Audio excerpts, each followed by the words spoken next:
All right, welcome back to the channel, everyone. Today we're going to be putting Apple CarPlay in this old car. So this is my original radio, and this is the new head unit with Apple CarPlay. And you can see that it's protruding from the dash like a newer style head unit. So it actually came with a new plastic piece to put the vents in. This is what my old radio and vent looked like. And this radio was given to me by C-Cane.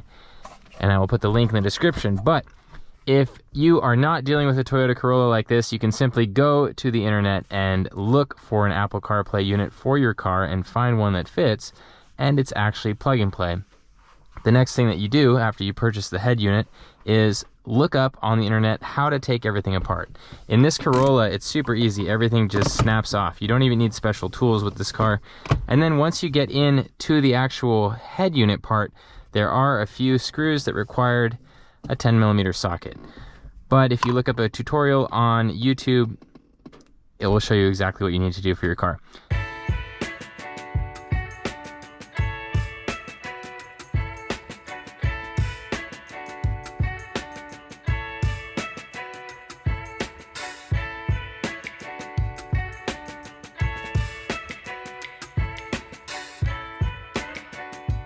Now, one thing that happened when they sent me this was that the plastic was actually the wrong color for my car. So I went to AutoZone, I got some black paint, interior paint, and I sprayed this down.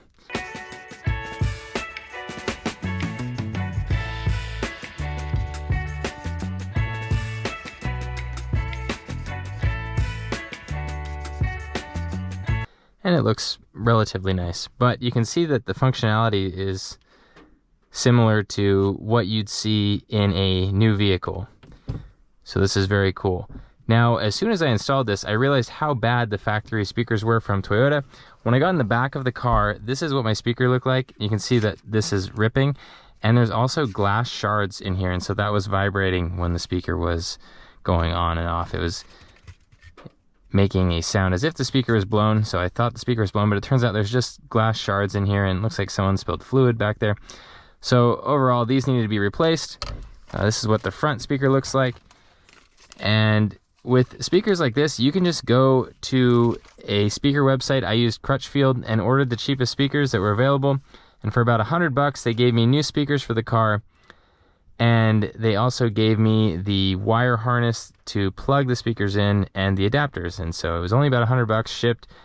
And it sounds phenomenal now, which is great because this car sounded terrible before. This was the $3,000 beater car that we bought. So take a look at this. This is pretty cool. This is actually an Android-based head unit. So if we go back home, you'll see this when the head unit boots up. And you want to go to the Z-Link app in order to access your Apple CarPlay.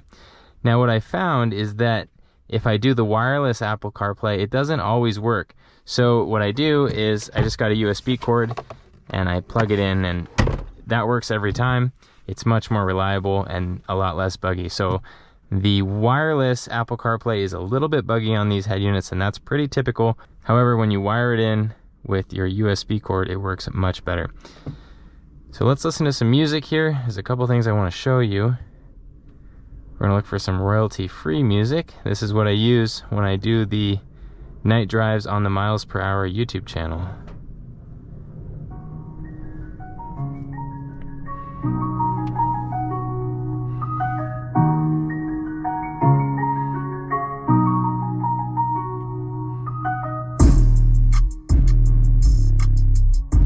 Okay, so you can probably hear how excessive the bass is with the factory settings. That was a lot more than I was expecting.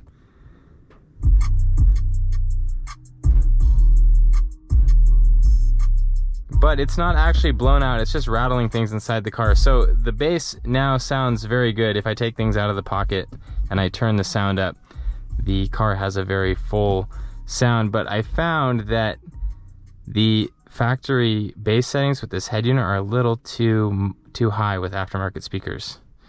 So if we turn it down,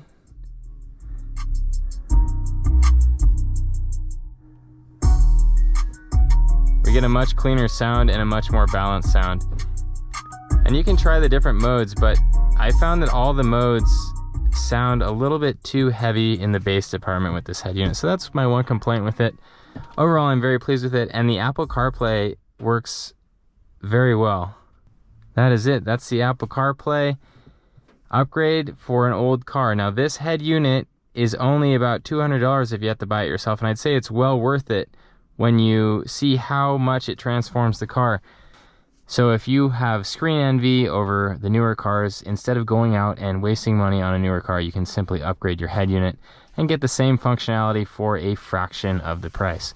That is all I have for you on the Apple CarPlay retrofit in your old car. Thank you guys for watching, and make sure that you enjoy your car.